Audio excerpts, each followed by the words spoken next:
Bonsoir tout le monde, c'est Candy Shy. Je vous retrouve sur ma chaîne Booktube pour la Gazette de Candy Shy. On va parler de mes lectures passées. Je vais vous parler de mes lectures du début du mois de novembre. Oui, ça commence à dater, mais je suis toujours à la bourre sur mes vidéos Gazette. J'attends toujours d'avoir quand même quelques livres à vous montrer. Et après, il faut trouver le temps de les tourner. Donc c'est toujours un peu un gros décalage par rapport à ma période de lecture et au présent vraiment des lectures lues. On va revenir un peu en arrière. La première, donc j'ai 4 livres à vous montrer. La première, je vais passer assez rapidement puisque j'ai fait une vidéo spéciale pour ce livre. Je vous parle de Captive in the Dark de C.G. Roberts aux éditions Pygmalion. Cette lecture a été un énorme coup de cœur, même si c'est une lecture assez spéciale, assez dérangeante, assez révoltante. Mais l'auteur a su également captiver son lecteur, amener cette histoire euh, de façon, alors je dirais pas acceptable, c'est pas le mot, mais à nous faire quand même douter et à nous faire accepter certaines choses. Vraiment, je suis pas sûre que hors contexte, si on avait qu'un son de cloche, hein, puisqu'on a plusieurs points de vue dans cette histoire, on a le point de vue féminin et le point de vue masculin, je pense pas qu'on aurait la même vision des choses et l'acceptation et l'appréciation surtout du personnage masculin. Je ne vais pas batailler et épiloguer 10 ans dessus. Si vous voulez aller voir la vidéo qui concerne cette lecture, je vous mettrai le lien en barre d'infos et également le lien de l'article sur le blog si la vidéo, vous n'avez pas trop envie d'écouter pendant 10 minutes parler d'un livre. Vous pourrez aller voir succinctement l'avis sur le blog. C'est vraiment un énorme coup de cœur. Il me tarde maintenant la suite de cette saga parce que voilà, on est un peu sur les nerfs. Donc vivement la suite, je la conseille fortement. Attention quand même, public averti, beaucoup de scènes qui peuvent heurter. On est dans du hard érotique. Donc ça peut bousculer un petit peu. Cette lecture n'est pas faite pour tout le monde. Je ne pensais pas qu'elle serait faite pour moi, mais si, en fin de compte, c'est tellement bien amené que j'ai adhéré. On passe à autre chose. C'est un énorme coup de cœur. Allez-y, foncez. C'est une très bonne lecture. Ensuite, je vous parle de Today We Live. Je ne sais pas si vous allez y voir. De Emmanuel Pirotte aux éditions Le Cherche Midi. Un livre que j'avais reçu grâce au Mass Critique Babelio. Et je suis ravie. C'est une excellente lecture. C'est une histoire magnifique. Une histoire émouvante et touchante. Nous suivons donc une jeune fille, même une petite fille, on va dire, une petite fille juive qui rencontre un soldat allemand durant la Seconde Guerre mondiale. Pas de pleurnicherie, pas d'apitoiement, pas de larmes à profusion. C'est vraiment une superbe lecture. L'auteur a su nous offrir une belle histoire. C'est juste une histoire, une tranche de vie. C'est une courte période que traversent nos héros. Et c'est vraiment très touchant. Moi, j'ai totalement adhéré. C'était génial. Je lui ai mis un 9 sur 10. C'est vraiment une très très bonne lecture. Je pense que ça peut plaire à énormément de monde. Allez-y, foncez. Je pense que vous serez ravis de cette lecture. Même si vous n'êtes pas adepte de la Seconde Guerre mondiale, si vous n'êtes pas calé sur l'histoire et que vous ne savez pas exactement tous les faits historiques qui se sont déroulés durant ces années de guerre, rien à faire, rien à voir, on s'en moque. Ici, on suit vraiment deux personnages à une période donnée, pendant une courte période, deux personnes qui se rencontrent, deux êtres que tout oppose, voilà, une juive, un soldat allemand, mais c'est super bien raconté, c'est un tout petit livre, ça vous prendra pas longtemps, mais vous passerez un excellent moment de lecture, un petit moment de bonheur, c'est vraiment très touchant. Même l'auteur, à sa place, j'ai pas eu le coup de cœur parce que je serais vraiment encore plus loin dans les émotions, encore plus loin dans cette fusion qu'il y a entre ces deux personnages, entre tout ce qui leur arrive, tout ce qui se passe, plus ces personnages secondaires qui traversent l'histoire, et on a vraiment une grosse impression qu'il n'y a pas des gens tout blancs et des gens tout noirs.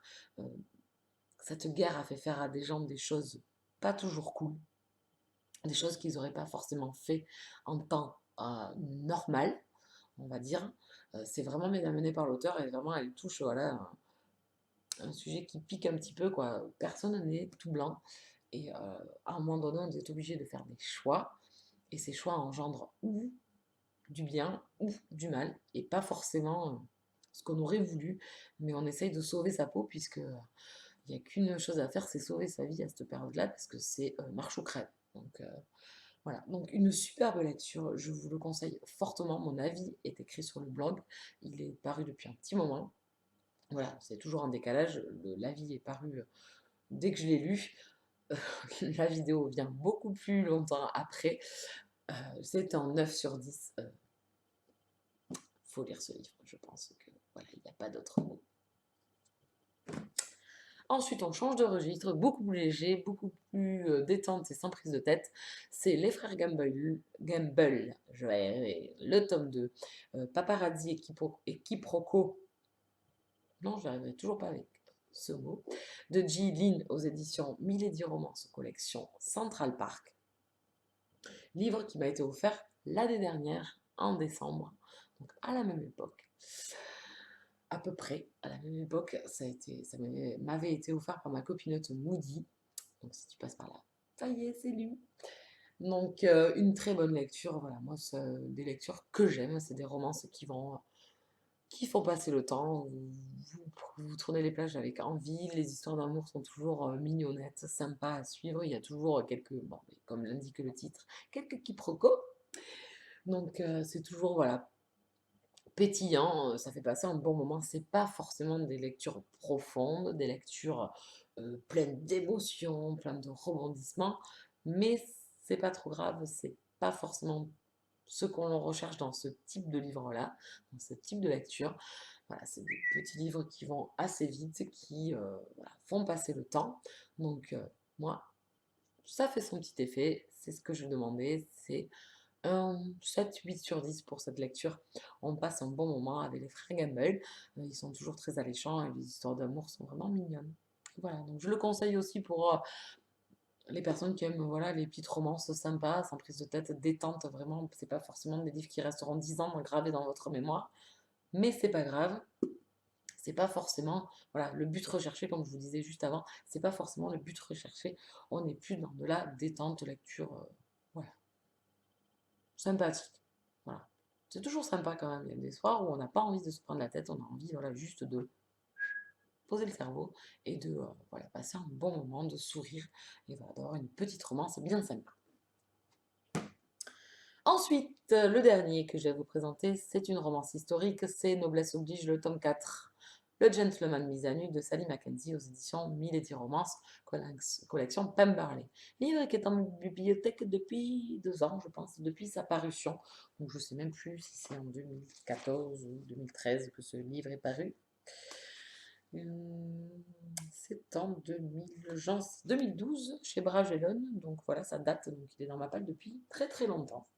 C'est une saga que j'aime beaucoup, c'est une romance historique voilà, beaucoup plus pétillante, gaie, drôle, où il arrive voilà, plein de millimélos, plein de moments cocasses à nos héros, et c'est toujours très plaisant. Donc je suis ravie d'avoir retrouvé la plume de l'auteur, d'avoir retrouvé voilà, tous ces personnages qui font cette série, puisqu'on retrouve des personnages que l'on a laissés dans des tomes précédents.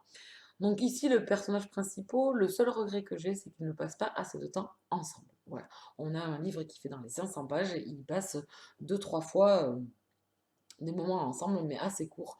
Et voilà, c'est surtout, on voit beaucoup de personnages, mais c'est pas pour dénigrer la lecture, moi ça m'a bien plu quand même, hein. J'ai passé un bon moment avec ce livre, mais voilà, c'est mon petit bémol que je reproche par rapport au tome précédent, où vraiment on était vraiment dans la romance des deux personnages principaux.